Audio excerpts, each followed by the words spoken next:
जागतिक वन्यजीव दिनानिमित्त मोदींची जंगल सफारी पाहायला मिळाली आहे।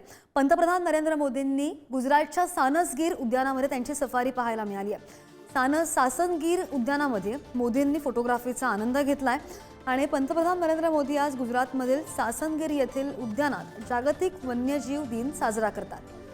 पंतप्रधान झाल्यानंतर पंतप्रधान मोदींचा हा सासन आणि सफारीचा पहिलाच भेटीचा दौरा आहे।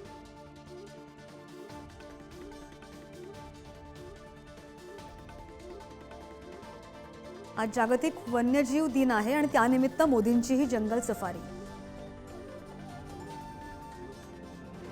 अधिकची माहितीकर आमचे प्रतिनिधी सुशांत पाटील आपल्या सोबत आहेत। सुशांत, आज जागतिक वन्यजीव दिन आहे आणि त्यानिमित्त पंतप्रधानांची ही सफारी आपल्याला पाहायला मिळते आहे।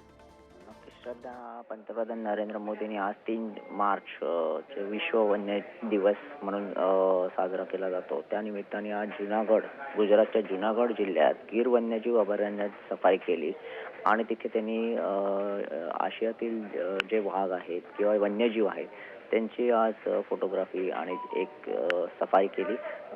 त्याचबरोबर आज त्यांनी सासन जे वन जंगलातील गेस्ट हाऊस आहे ज्याचं नाव आहे सिंह सदन, तिथे त्यांनी रात्री विश्राम घेतला आणि त्यानंतर आज ती वन्य सफारी केली। त्या सफारीनंतर आज ते तेथील वन्यजीव वॉर्डन आणि अनेक राज्यातील राज्य सचिव त्यांच्याशी आज एक बैठक करणार आहेत। त्या नंतर सफारीनंतर असं सांगण्यात येत आहे। निश्चित सुशांत, धन्यवाद दिलेल्या माहितीसाठी।